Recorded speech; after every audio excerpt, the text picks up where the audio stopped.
Hi, everyone. I am Emily Longaretta, Senior TV Features Editor at Variety. Thank you all so much for being here. Today, we are going to have a lively conversation about Red, White, and Royal Blue, and we are very excited to be joined by producer Sarah Schechter, co-writer, director, and executive producer Matthew Lopez, and of course, actor Taylor Zakar Perez. Thank you guys so much for joining us. I'm very excited to talk all things Red, White, and Royal Blue.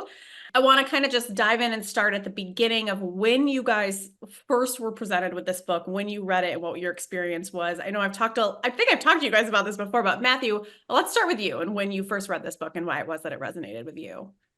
Yeah, my agent sent it to me in early 2020 and thinking that I might want to turn it into a musical. And I read it and I was like, well, yeah, maybe, but let's talk about the movie. And that's how I found out that Greg and Sarah had the rights and they'd set it up on Amazon. And I basically just sort of like made a nuisance of myself with Sarah Schechter until, which really set the tone of our entire relationship, I think.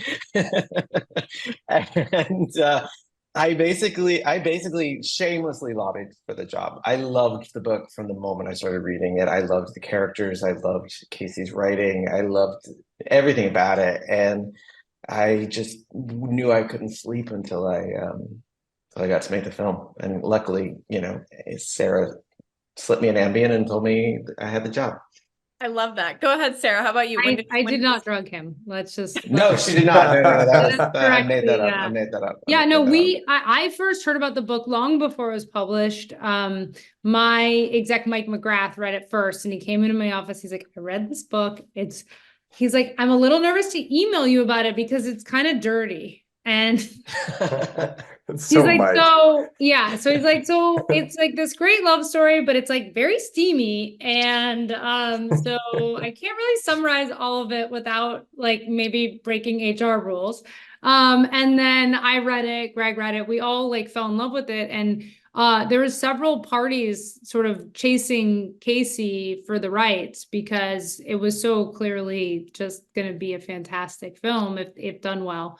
And we were very lucky, and we teamed up with Amazon, and Casey ended up trusting us, which was incredible, and we're grateful to them forever for that. And Amazon was also just like so supportive and really understood immediately what it could be, and so they flew to Colorado to meet Casey, and so it was just like from the beginning we really were passionate and excited, and that was before the book became a big book. But it wasn't a surprise that it became a big book because it's just so fun and so good. Yeah, for sure. And then Taylor, had you read it? Were you aware of it before you were cast? I was Our unaware of it. mutual friend. Yes, our mutual friend sent me the book and said, you need to read this because they're going to start casting it. And I said, okay. So I read it on my way to New York and I was bawling, flying home. And I said, okay, maybe I should, read on this project. And so I think that was January or February. And then I didn't wind up getting cast until mid-May of the same year. So, like as most actors do, we don't find out about projects until they're long underway into development. And so Matthew and Sarah, how many years did you guys have this before it was going to start going into production? 3 years, maybe. 3 years. Well, so it started nice head before start. COVID. So yeah, maybe 2019. I don't know. Taylor, it's a blur. It all blurs. Yeah. So I feel like there's so many different methods to adapting a book at this point. Obviously, there's series and film, and Matthew, like you said, a musical. I mean, there's so many different options. What made the movie the right format? Like, what was it about this that you thought, like, maybe this is the right way to do it, rather than an episodic, rather than a musical first, like things like that? Well, I think it was just so clearly it's such a beautiful beginning, middle, and end. And there is such a great conflict. And it needed the scale, I think, of a film. And, that so many of the obstacles are external. So it felt like film was the right format. But I mean, Matthew. Yeah, well, I mean, when I came on, it was already a film, and I actually was very excited to find out that they wanted to turn it into a feature because Yeah, I agree with Sarah. I think that there's just something that like it's reading it, thinking about it, it just sort of felt like a they don't make them like this anymore kind of a book. And I was hoping to make that kind of a film. There were days when I was adapting it that I was looking at all these things that I couldn't include, and I was wishing that maybe we were doing a limited series. But ultimately, there's something I think special about the limited time frame of a 2 hour film that you've got to just sort there's an urgency to it, and it makes things precious, and ultimately there's no other way that any of us would want to have made it other than as a feature. Yeah. It's interesting that you said that there is such a constrained time, because there's not one scene that's like a fluff scene that you could just like, oh, I'm gonna run to the bathroom. Like, no, there's none of that. Like every scene you want to watch, which is an important part of making a good film. Let's talk a little about casting, because I know it kind of started with Nick Galantine. So like, what can you talk about kind of the process, Sarah and Matt, about finding him first and kind of building it, and why he was the right Henry? Yeah, I mean, we worked with two brilliant casting directors, an American and a Brit, because it was such a sort of mixed cast. And we read a lot of people, which is sort of a process that I learned from television. And but it was Greg Berlanti was like, hey, that guy Nick, the one that was the prince in the Amazon Cinderella movie, that's the guy. And so it's sort of like, hey, have we brought Nick in yet? And they're like, oh no, he's self-taping now. And I had known Nick had read for me like when the first time he ever came to LA, and I was like, oh, this kid's really special. But sometimes when you're casting, you kind of clock actors, and someday like they're not right for this part, but there's definitely gonna be something for them, and they will definitely be they're gonna be a star. So that's how I felt about Nick, and so we were just really lucky. Once he came in, he seemed like he seemed right, and I think we were pretty sure right away. But then finding Alex was much harder, because it's such a dynamic, external, charming, smart, and just had to be so many things. So and I think British actors are sort of, it's in their blood to become princes, but I think to become an American prince it's harder. So and then when Taylor and Nick read together is when we knew we had a movie. And it was just obvious within seconds. I think Matthew and I were texting each other. It was like, okay, good. Phew. Okay, let's go make the movie now. We got it. Taylor, can you talk a little about your audition process? Yeah. Well, what Sarah failed to mention was that I had auditioned for her for probably the last 7 years, nonstop. David never showed me your tape. Ever. He always said, No, I'm just gonna step out of the room for a moment. Yeah, I'll be right But back. you should definitely keep the cameras going. So finally, auditioning for Sarah and, a project working just like this. By the way, barely. You were so busy making movies in South Africa. You were Yes. as if. So busy. I think when I had my first call with Matthew, February, maybe sometime, and then like producer session, maybe like March, and then Were you on the COVID audition that I was doing? I was like, there was this cohort of actors auditioning for this movie, and they were all having to put up with me hacking up a lung. And you're like in a little cottage, right? In like a little. that you were one of the COVID calls. Yeah, okay. And so it was like a 5-month process, and I want to say May, I was on the East Coast, and I'm at my cousin's wedding, and David Rappaport calls me, and he said, hey, Sarah Schechter wants to chat with you about this project. And I said, oh, I got auditioned for that so long ago. And like I met with Matthew, and he's like, yeah, it's like they're trying to find their Alex, and they want to talk to you. And I said, okay. So stepped out of my cousin's wedding, like legit. I think I might have missed, I now pronounce you husband and wife, because Matthew was in London, and I, just the timing, I was like, you guys, I'm so sorry. So I had a great chat with Sarah, I had a great chat with Matthew, and then I flew back 2 days later and had the chem read with Nick on Zoom in my sister's apartment. I remember setting up my laptop on her kitchen island with like 4 books underneath it, and I was like, just be quiet. And then they said, hey, the next day, can you get to London like in 4 days? I think it was like 3 days. Like, can you get there It was tomorrow? And I fast. was like, It was it very, was very fast. fast. We were Yeah. trying No, to I build a was like time trying to machine get for you to London without you going back to LA, but you were You like, I were. need things. And I was like, I guess. You did. And I brought like 3 suitcases, and I'm glad I did. Yeah. Oh my gosh. Well, it's such a whirlwind to hear this side of it because for us as viewers, we see this amazing chemistry on screen. We see this story that looks like, oh, these two people have known each other for years. And I mean, by the time, we get into it, but I guess I'm curious what it was about, it's such a weird thing to say, Zoom chemistry read that worked and that you guys had that chemistry that Matt and Sarah that you guys saw and were like, oh, this works. I mean, I was dubious of the idea to begin with. I was pushing really hard to do an in-person chemistry read, but I was in London, and Taylor, you were like all over the United States, and it just only I was just worked like, out. this is not happening. But I Yeah, was yeah. fortunate enough to make a lot of things during COVID, and felt this responsibility to make things so that my like crews that I love had jobs. And so you realize there's a lot you can tell. I mean, there's obviously nothing like being in a room with actors, but there is so much you can get. I will admit that I was dubious, and I ended up being proven wrong on that because I think that one of the Can things we I just said go is, back? well, Let's they just have. use that as the clip. No. I Uh, take that back. I never said that. I never said that. That's It's the possible I cover, might have been Will? wrong. No. It's possible I might have been wrong. We're looking into it. I'll let you know. Okay, Mr. Cover.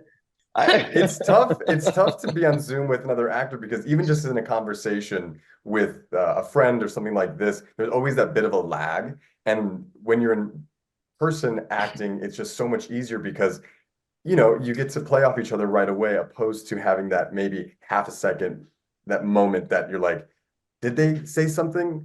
Did they add something? And you're like afraid to look away because, when you are acting like, or when you are talking to someone, you're not always looking directly at them. You're looking to the side and you're like gesturing. And so when you're on Zoom with somebody, you're like, did they just go? Or is it my turn? Okay, no, go ahead. So then there's also like a little bit of a like that. I think enhances the play a bit, and especially with this kind of project where there were a lot of comedic elements where it kind of broke the ice a bit quicker because nothing was perfect. Yeah, there's an No. awkwardness that is the same as when you meet someone in real life. And so and I think, didn't you and Nick talk on the phone briefly very early on? No, that was You just didn't. Oh, I thought we were trying to. You I think know, you were supposed to, and then he was like filming Bottoms or something. Yeah. But it worked out. So the first time I think you two were in a room together was when we did our first rehearsal, right? Like, Yeah. I mean, the thing that we were very fortunate enough to get was 2 weeks of rehearsals, which is like unheard of. Yeah. And he went to what shake it my really hand and I gave him a hug. I was like, come on, dude. Like we're getting into something pretty But then intense for the next 3 rehearsals months. rehearsals got cut down because of COVID. I got sick for the week. everything. Because then Yeah. you Right. got sick. But it was the last couple of days. But I'll be honest with you, like I could see it on the Zoom. And then when they got into a room together to start rehearsing, it was pretty instantaneous. Like, and whether or not it was, some actors will just decide to get along because that's just a smart thing to do, right? And it's like, we'll figure out each other's personalities later. Let's just leap to best friends, and then we'll fill in the blanks later. These two just like from the moment I was like, can we rehearse, please? And it was really fun to see how excited they were to start working on the film. And those 2 weeks, I think, cemented what we suspected was there, and it really let it blossom. So by the time we got on set for the first scene, which was the scene in the French bistro, these two had 2 weeks of a history together, 2 weeks of figuring things out, 2 weeks of just talking about, what did you do yesterday? Oh, I did this, and getting to know each other. And there was this ease that they naturally had that we were then very fortunate enough to then tease out. And so I think the chemistry was natural and the chemistry was evident from the beginning. And then Amazon and Sarah, Sarah and Greg fought for the right to just spend 2 weeks in a room. like tinkering, and it was like that, all those things combined, you see on screen. We're also just very lucky. I will say that our cast was like filled with just lovely humans, you know? Yeah. And it's not Yeah. always the case, but like we just had such great, and everyone loved the book. And, you know, there's so many dog-eared copies of the book laying around set, and just I think everyone was excited to be a part of it. Taylor carried a copy of the book around like this, like a Talmudic scholar. He was like, it was dog-eared, it was highlighted, And then had everyone sign it. And yeah, you know that's what? right. The cool part was, like, to Sarah's point, one of our camera ops who was on Love Actually, he said this was the best set I've been on since I was on that project. No, it was about time. It was about time. Remember? Or maybe it was somebody else. Oh no, No, you're right. let's say Love Actually. We love It was that. Love was Actually, good. long but I'll ago. take About Time as well with The someone else. driver, it was one of the drivers too. He said that. He was like, the last time I was on a set this happy was about time. Again, Richard Curtis. Wow. So obviously, maybe he should have directed it. That's a good thought. I'm gonna file that away. But He no, should really do that. and then also like Nick had fan art where he was like trying to match his hair color to the fan art. Cause then we just felt this responsibility to Casey and to the fans of the book to really deliver for them. Yeah, so that was kind of what I wanted to get into, is that the pressure of adapting beloved IP. I mean, because this book, for me, one of my best friends and I have been texting about it for years. So like when we heard that it was becoming a movie, like we were talking about it for so long. So, and then there's millions of those people. So I guess, how did you kind of venture between that pressure to, one, make the fans happy, two, make the author happy, and also make something that's your own? Because there is something that you want to make it unique. I think the fact that we were all fans of the book helped. And I think especially for Matthew, who, you know, writing and kind of capturing the tone as the director, I think it was always in service of the book because he loved the book. And I think you can feel that, I think, among everyone. I knew that there was no way I wasn't going to disappoint fans of the book with some decision I made, whether or not it was to sort of choose to exclude things from the book or change things from the book. I knew that small disappointments were inevitable, but I was willing to risk those in order to create sort of like a much more broad and macro enjoyment of the film by the fans. I was like really protecting the ultimate experience. The thing that I kept coming back to was, you know, this thing is going to look different from the book. This thing is going to operate different from the book. But what was most important to me is at the end of the film, people had the same feeling that they had at the end of the book, right? I wanted to, even though the journey was going to be slightly different, I wanted people to finish the film feeling the exact same way they did when they finished reading the book. And that, for me, the feelings behind the book, recapturing for myself the feelings that I had the first time I read it, that's what I was going for. No, and I think for Greg Berlanti and I have both been really fortunate to work on so many things that have beloved underlying material, whether it's comic books or so. I think we just really take that seriously. It's part of why I think we read as many people as we do, is really trying to capture that. Like casting Riverdale was equally difficult and required like so much thought and care. So it's like anytime people have ideas in their heads of what the cast is supposed to be or how it's supposed to feel, you know, you want to challenge that. It's a different medium. You want it to have its own life, its own soul. But I think if you start from a place of fandom, it's a lot easier to at least, and then also to be able to defend the changes, right?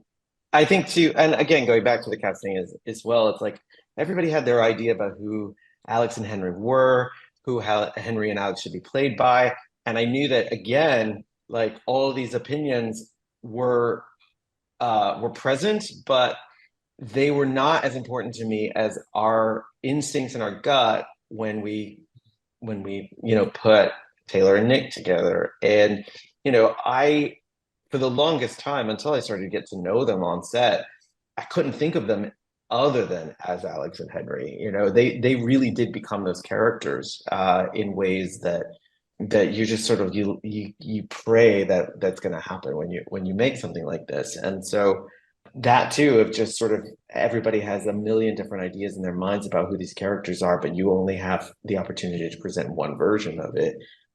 We were very fortunate that the version that we shared with the world was a version that really made sense, both in terms of our needs as filmmakers and as the needs of the fans. Yeah, absolutely. And Taylor, I mean, for you, can you talk a little bit about the pressure? Did you feel the pressure to be this character that, I mean, no matter who reads the book, you're going to imagine these characters different. That's part of reading and why we all love it. So did you feel that as well? Totally. But it was so helpful having the book almost as a Bible and then having Matthew's script as a second Bible. Like that's the main Bible, which is Matthew's script. But then being able to go back to that source material and kind of Good reference save, it. Taylor. Good save. Because when you're on set, the script is Bible, and that's what you have to go by. And it doesn't matter what was in the book because we're choosing to tell in this hour and what was it, Matthew, 3 hour movie? No, The first cut might have been. in this like Man, 2 hour if film. I ever regret saying anything in an interview in my life, it's that. But yeah. And so we're very lucky because as an avid reader, I do see adaptations and I go, oh gosh, this was a bad adaptation. I didn't hold up to the book. I prefer the book. And I think Casey and I were in an interview the other day and they were saying, well, they were commenting on all the little idiosyncratic things that Alex does, his little isms, and I'd never heard anyone talk about it.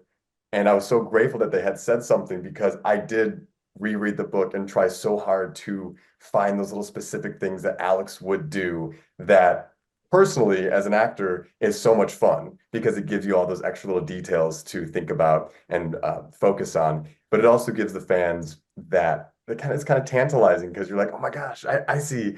I knew Alex would do that. I knew Henry would do that. And he would, that's so Alex. And it's funny, like in like Instagram comments, people will send me screenshots of like, this is so Alex coded. And I'm like, it's not, this is not Alex coded. But it cracks me up because you kind of bring those things into the character that are so specific that the readers really pick up on. And I was so grateful that Casey mentioned that because as an actor, you never want to talk about the craft and the process because it just kind of sounds a little bit too extra, I would say. And then when they brought it up, I was pleasantly surprised because Nick and I really tried really hard to have these conversations with each other about, do you think they would do this in this moment? How would they? And Matthew was right there with us going, yes, yes, yes, no, no, no. I think, well, let's discuss that. And Sarah and Bree from Amazon, like it was incredible to have such a collaborative process where everybody it was just as invested as you. Like it wasn't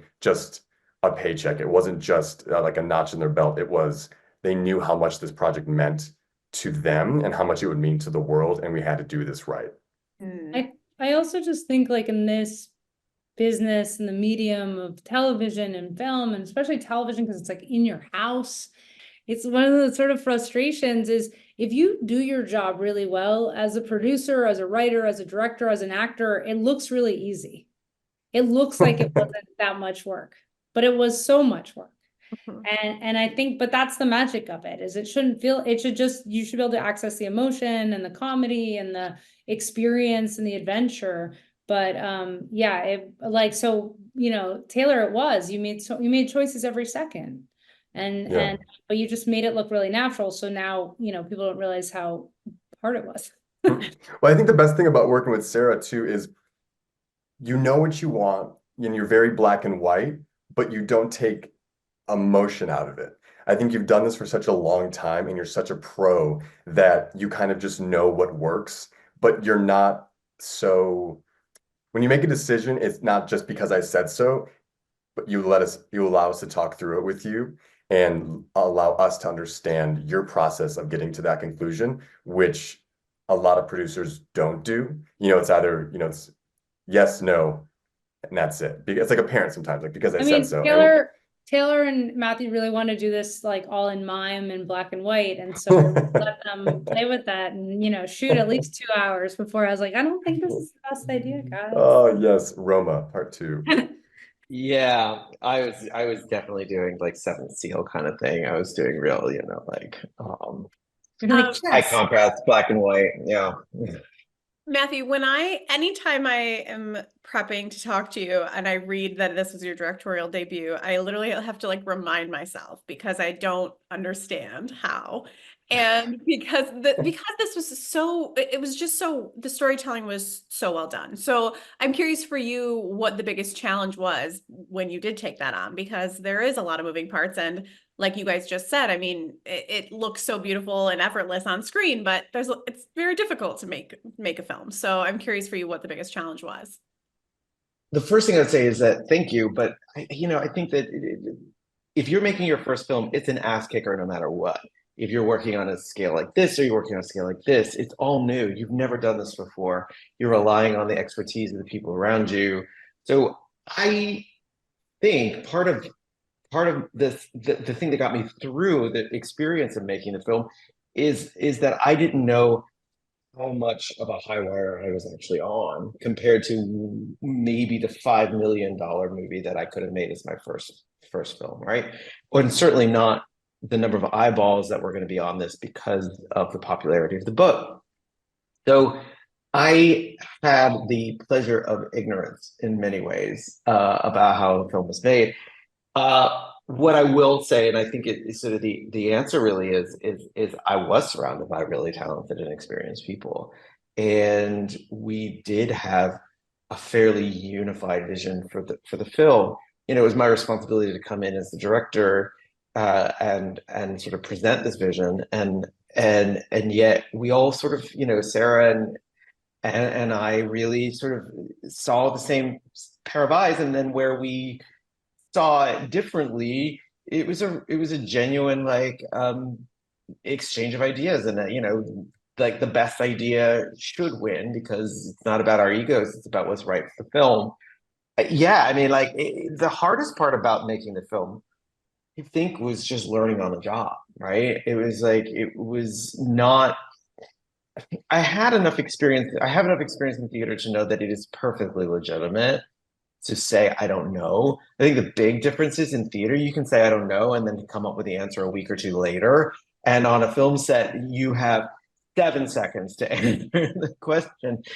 So I think, yeah, it was just learning on the job. But again, you've got this incredible crew. We had an amazing camera crew. We had an amazing cinematographer in Stephen Goldblatt. And it wasn't just Taylor and Nick. Of course, it was Uma Thurman. It was Stephen Fry. It was Cliff. It was Rachel and Sarah Shahi, and I could go on and on. I was given some really great talent to work with, and so I feel like it was like making my first painting and being taken to the best art supply store on earth. And if I was going to fail, I knew I couldn't blame it on anybody but myself. Hmm. But I also I think I love working with first-time filmmakers, especially when they're like Matthew and they're obviously so talented, but are willing to say, okay, can we just go over here for a second? Because I don't know what to do right now. Because the worst part is when people are like, I got this, no problem. And they don't, because you're the Pied Piper, you're leading people off a cliff if you're not careful. But I think we were really, first of all, Amazon was amazing, and they let us have more time than, if it had been a director done it a ton of times, which gave us like enough room to find it. And I think we hired really well, right? So Michael Constable was our line producer, and then the crew, and then Stephen, like I remember talking to Stephen Goldblatt, our DP, and he'd been teaching at Sundance, and I was like, and he'd worked with Mike Nichols, so he understood theater, and he understood like how to help people achieve their potential, which is what Matthew working with the DP, it was the first time you'd had that dynamic in relationship. So just try to find really experienced people who shared the same vision and attitude.